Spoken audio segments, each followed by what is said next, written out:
Hello, this is Miss Havisham. Here I'm at St Giles Church at Great Longstone near Bakewell in Derbyshire, England. This is a medieval church in the Norman Romanesque style. When we talk about Norman architecture, it is actually Romanesque. This is where I have a question about the Normans and the Romans. I feel that the Romans are a psyop. I don't believe the Romans were what we're told. And the Normans were actually Vikings. They're of Viking origin. So they came from France with William the Conqueror, who was the Duke of Normandy. And his followers were given lots of land in this area as a reward for their loyalty.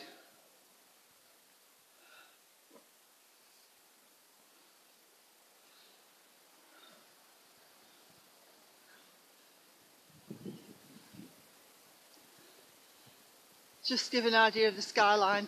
Now, we always get the clock. Obviously that clock would have been put in quite recently. This place was refurbished in 1873, it was restored. Well, what it means that is, that's when the inside was turned into a place of worship that obviously it wouldn't have been before. So whatever these places were, it wasn't the place of worship that we were led to believe, that it was supposed to be later on. The actual clergy were actually Calvinists, or followers of John Wesley. John Wesley, his father's name was John Wesley, which is Westley. That gives you a clue, because all churches are built on a ley line. That is where there's a power vortice under the earth, and that's why they're all built on ley lines. So I've mentioned this before about ley lines. That's sun symbol or wheel of the year. Look at that.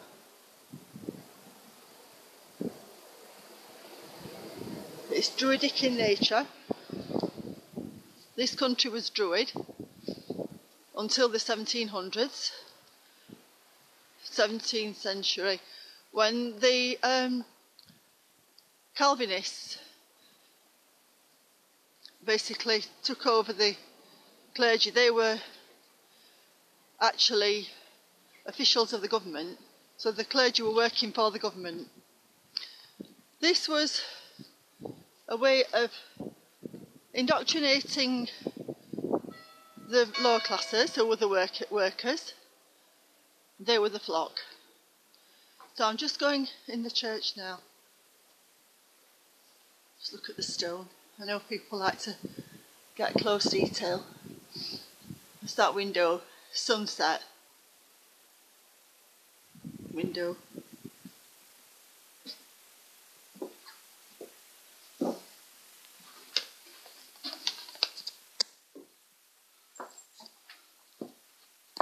It's quite dark in here, and nothing much has changed for a long time. The pews are the same. The pews are the seats that were put in the 1870s. They're all the same, not been modernised here. The actual roof, that would be the original Norman roof. But I don't believe the Normans go as far back as we're told. I think it's much more recent, and I think it comes more to, rather than 1,000 years ago, it's more like 600 years ago, 700 years tops. I don't think it's anything more than that.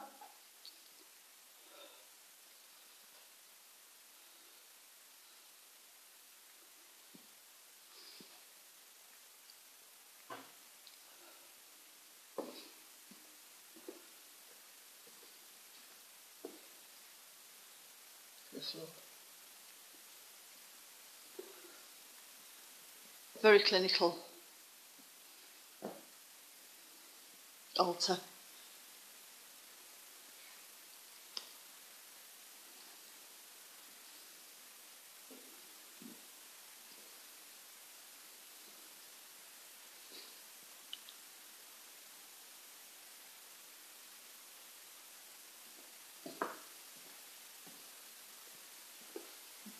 I'm just going to go into the Lady Chapel.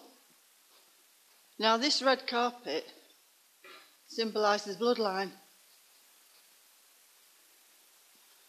Symbolises the bloodline of the families that were given these lands at the time of the Norman conquest. And the followers of William the Conqueror, the Duke of Normandy, they came over, and as a reward for their loyalty, they were awarded large areas of land in this area in the Peak District. This is the Lady Chapel. Not sure what goes on in here.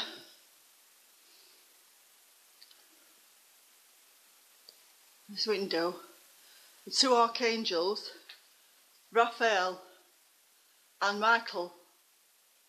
Raphael is holding a fish. That's a symbol of the fish god Dagon, and that's why bishops wear a fish hat and mitre in the shape of a fish head. It's symbolising the fish god Dagon, which was Phoenician. I think Michael's holding the scales of justice. Yeah, there's fishes on the top of that window as well. I'm not sure if you can see it with the light shining on it. So it was all Phoenician, which came from Babylon.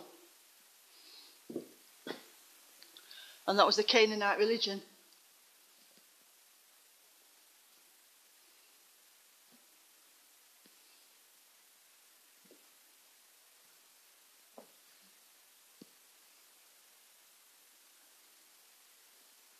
Basically, that's what it is today. There's nothing different about it today. It's just cloaked in Christianity. But in actual fact, it's still the same old religion from Babylon.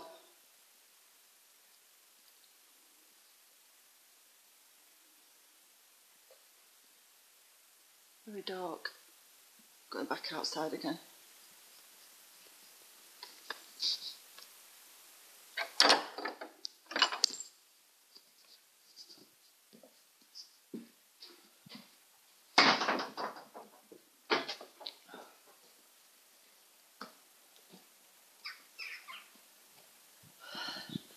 Now, lots of these trees are interesting because the trees were specially chosen to be put into these burial grounds. And the strange thing is that as we just see these stones and everything looks motionless and quite eerie really, but under there the bones are creating energy. And so it's all adding to the energy of this place with the ley line underneath, which is the power of Otis under the earth, and then the bones of all the dead people, creating more energy.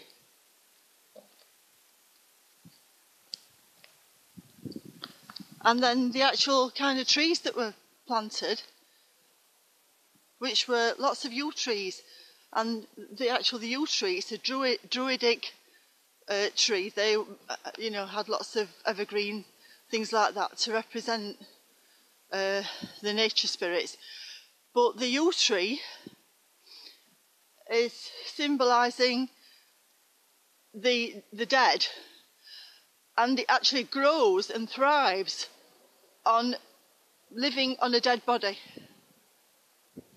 It thrives on living on the remains of the corpse, and they actually thrive and they can live for 1,000 years.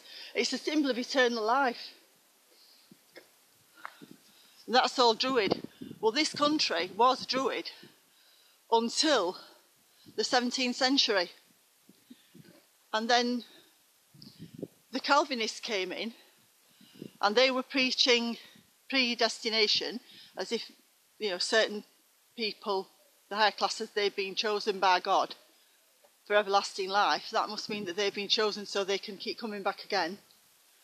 And the other lower classes were the damned, and they didn't have any hope of salvation, either here or in the hereafter.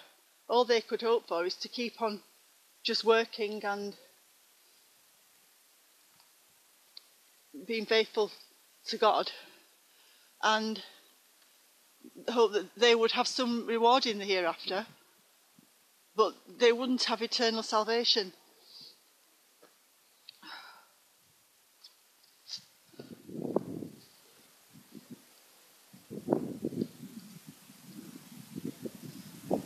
So these trees are proliferating here because they're growing from the remains underneath. Now,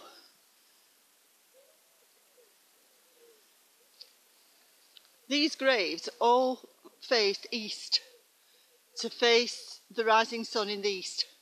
That's why the gravestones always face that way, and they always face east.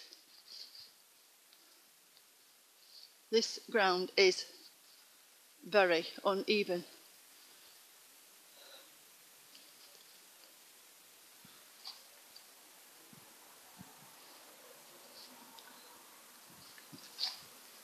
There's a Templar cross there.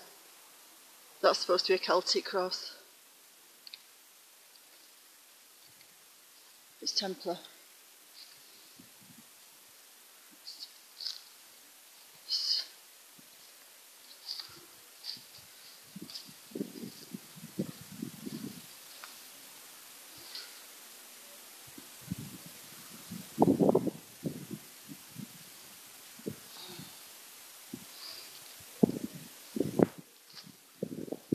I can get some of these years on the stones.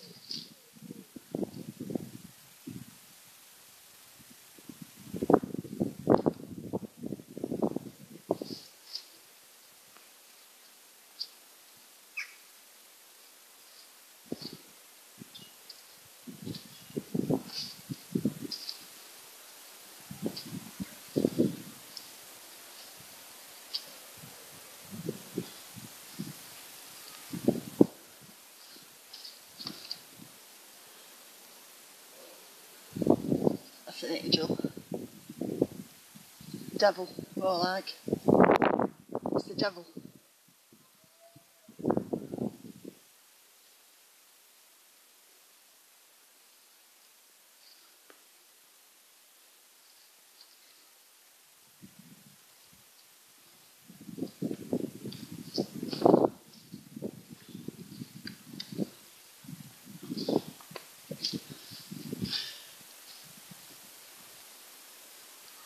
I believe that some gravestones are actually fake.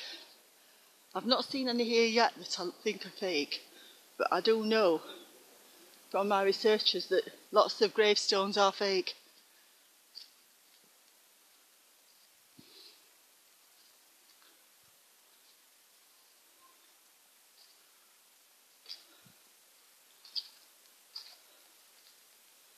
I think that small one would be the child at the side.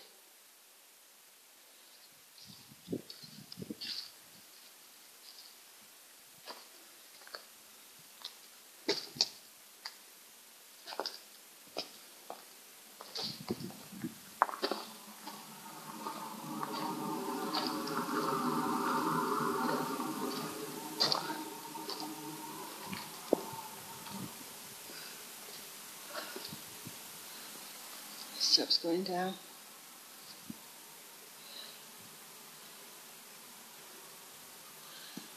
Let's get an idea of the architecture.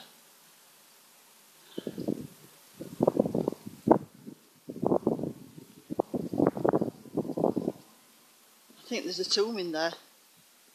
That's why that's fenced off, that stone. It's a tomb.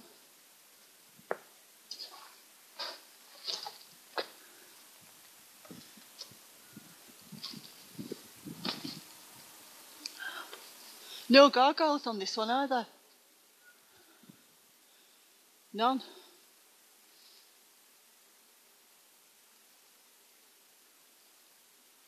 Lots of farms around here.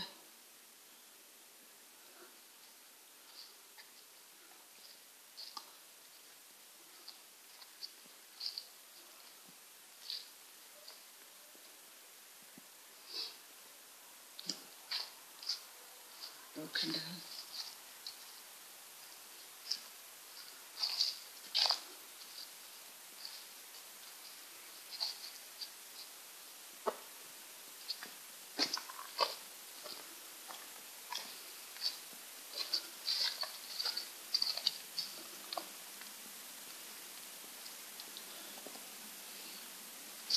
And that 1800.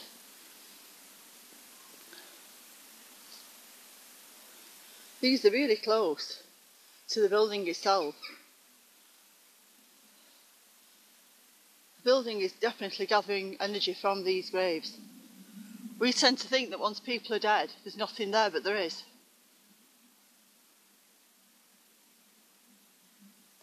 The soul does rise up from the dead corpse. That's the electrical charge that's within the body that gives it life.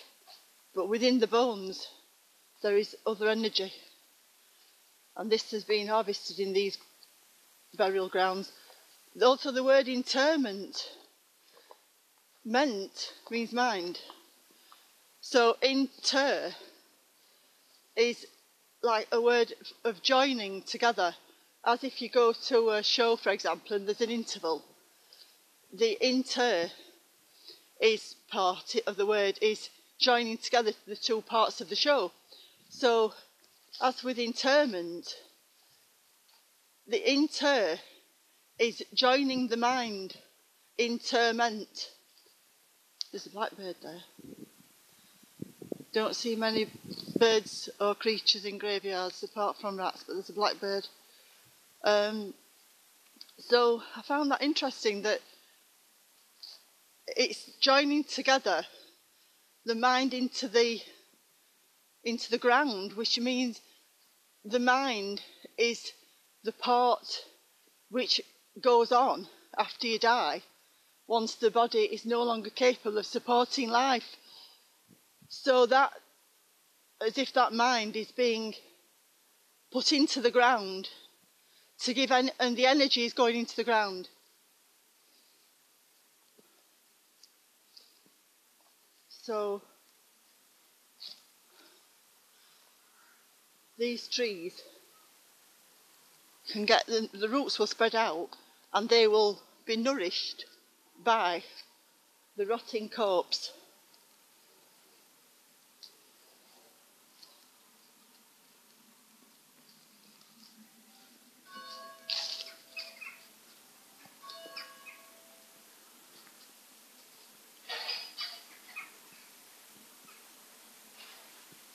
I can't see any antenna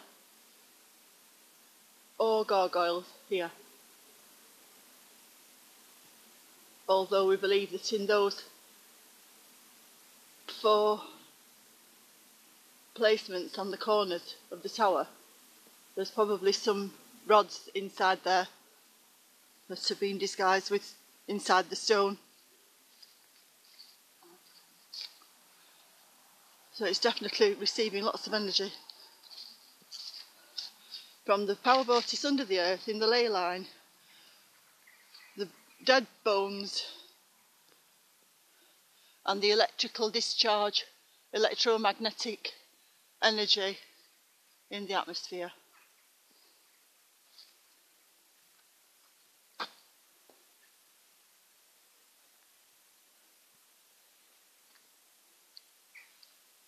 So this is another one of these table tombs. I feel that looks as if it's stained. That definitely looks stained to me, as if it could have been used as an altar. That's my opinion.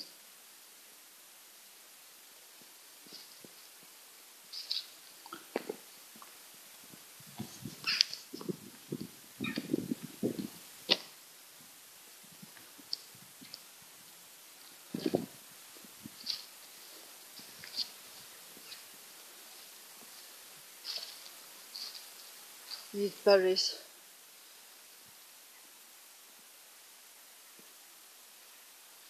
Growing out of the corpse, basically.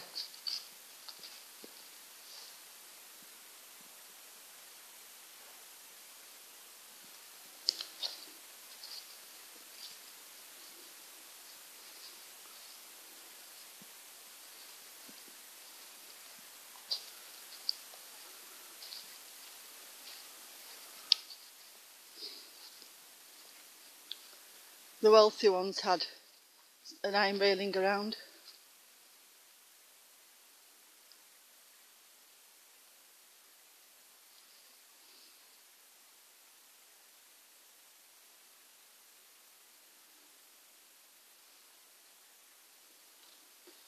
And we're not living longer. 86 years there. Well, thank you for watching. I hope you've enjoyed that walk around St Giles Church at Great Longstone.